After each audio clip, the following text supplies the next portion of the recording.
Hi mga katabang, so this is the part 3 sa tuwang video. So ako lang yun siyang gituyo og part 3 mga katabang kay taas yun ni siya nga video.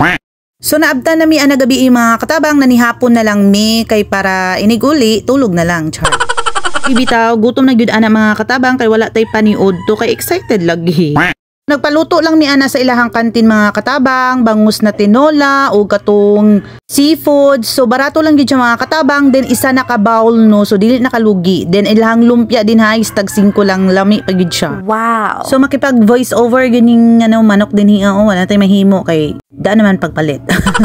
Tapos isa na kabawlan ang ilahang tinolang bangus mga katabang na nubra pag gyud no. So 5 na mi ana nangaon. So okay gyud kaayo siya bisan pagdaghan mo char.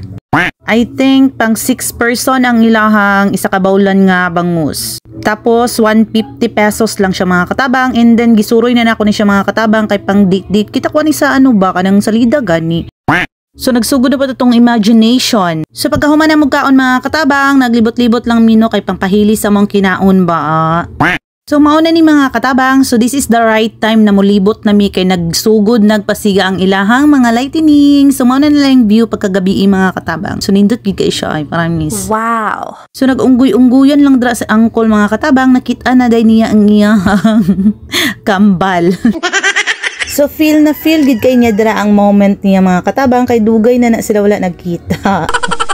Tapos nagtry mi diri ag duyan-duyan mga katabang kay gipang kapoy naman mig libot-libot digto ano, so diri ana pod mi magpasiaw. Then before kamo duyan-duyan drag kusog, basasa na ilang signage din ha kung unsay nakabutang bawal kusogon og tabyog kasabot mo.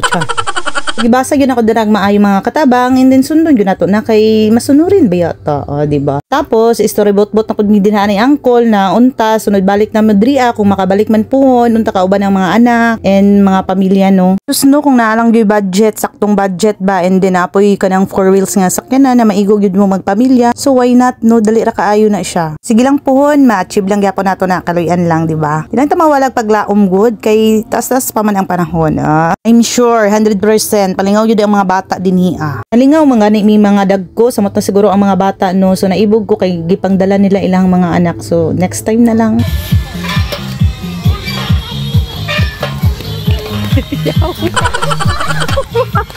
Pisteyo ba?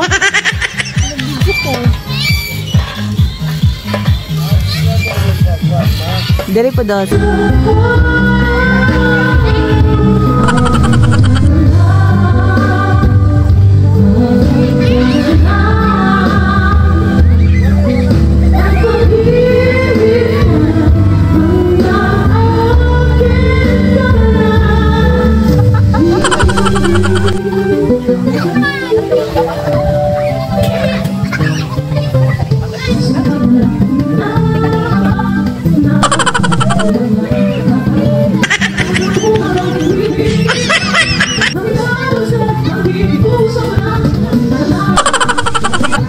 Super tigyo na mong lingawa din doon mga katabang no, so na-stress ang gorilya sa mua.